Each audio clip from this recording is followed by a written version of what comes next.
I'm criminal defense attorney George McCranie. I have offices in Valdosta and Douglas, Georgia. And today I wanted to talk with you about the third offer rule and whether it's a good or a bad idea. And I heard a defendant say in court that he was going to reject the government's second plea offer in his case. Now, apparently his attorney had told him to accept the plea offer. But the defendant said it was the same offer he got the first time, and he knew, because they told him at the jail, all the people in jail with him, he knew that the third offer was always the best. So in court, he instructed his attorney to reject the government's second plea offer. Now, my question to y'all is what do you think about this strategy? Does it sound like a good plan? Could there be downsides to this strategy of rejecting the second offer just to get to the third? Now, let me tell you what happened when he rejected the government's plea offer. Well, first, you should know, I checked into it and saw his charges. He was originally charged with a felony that carries up to 5 years in prison. And second, it turns out that the government's offer was to reduce that felony charge down to a misdemeanor. Now, a misdemeanor only carries up to 12 months in county jail. It doesn't carry the years in state prison like a felony does. Now, he could serve all of that 12 months on probation and pay a $1,000 fine. That was the offer. Misdemeanor, 12 months probation, $1,000 fine. Now, many folks ask me, do they have to pay the fine that a judge orders up front? And the answer is no. If you're on probation, whether it's misdemeanor or felony, then you have time to pay that fine. If you're on misdemeanor, which is up to 12 months, normally they give you 10 months to pay. Now, in this guy's case, knowing the court that he was in and knowing the judge and the government prosecutors, I thought that his attorney had done a good job to get that felony reduced down to a misdemeanor. Okay, especially an offer of straight probation, thought he did a good job. Now here's what happened when he announced that he was rejecting the second plea offer. He did that. They announced they were rejecting it. The government prosecutors announced that they were withdrawing the plea offer that they had already given him, but they had also given the defense all the discovery, and now because he had rejected that plea offer, they were announcing ready for trial. Now, you need to understand that the government is not required to offer any negotiated plea in the first place. And when they do, they are free to withdraw that plea at any time. Any offer they make, they can withdraw unless it's accepted. Now, when this happened, I was watching the defendant. He looked stunned. He didn't understand what was happening. His attorney announced that he agreed that the state had provided all the state's evidence to him, and he announced ready for trial as well. The judge scheduled the fellow's trial on this felony charge to begin in 2 weeks. And now at the trial, he is risking a felony conviction that will never come off of his Georgia criminal record. And he's risking being sentenced by the judge to up to 5 years in prison.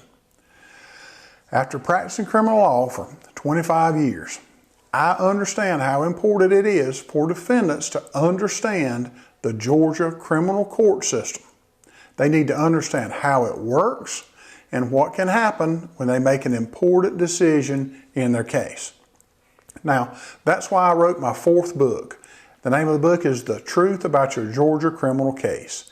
It explains how a criminal case in Georgia works its way through the Georgia criminal court system and explains in easy to understand terms important issues that people should be aware of.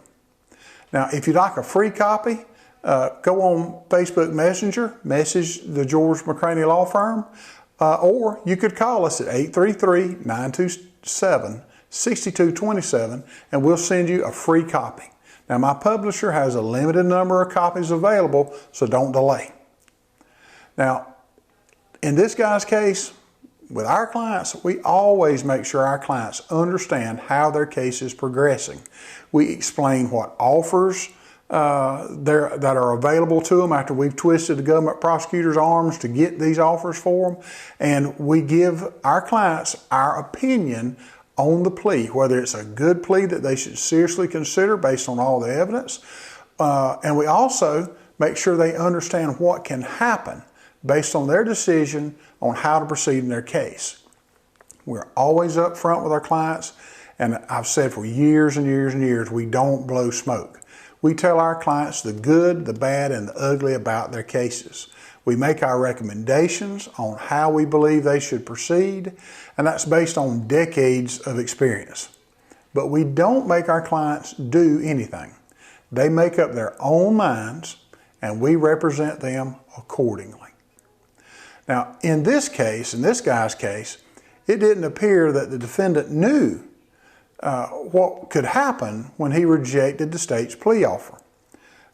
He didn't understand the prosecutors, the judge, the court he was in, and he didn't understand that the government could withdraw that plea offer, and he didn't understand that his case could be placed on a trial calendar, ready for trial.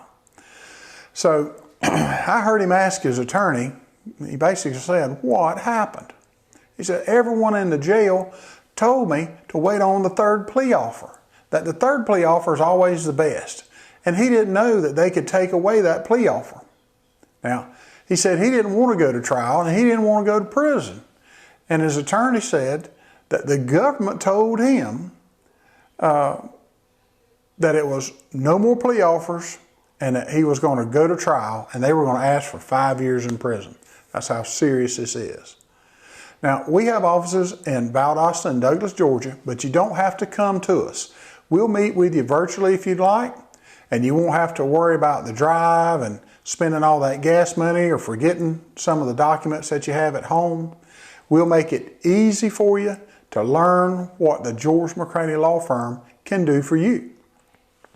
I hope you're never in a situation like that guy was, and I hate to see these types of situations because folks just don't know how the Georgia criminal court system works. Now, if you'd like a free copy of my book, The Truth About Your Georgia Criminal Case, all you've got to do is message the George McCranie Law Firm on Facebook Messenger, or call us 833-927-6227. Or if you or someone you know has been charged with a crime or injured in an accident in Georgia and has questions, let us know. We'll help them get the answers that they need. And you'll be amazed at the results that we get at the George McCranie Law Firm. Thanks for watching my video. If you would, like and subscribe, share the video so more people get this information. And I hope this video has helped answer some of your questions. And remember, it's like I always say in criminal cases, admit nothing, deny everything, and demand proof. Thank y'all.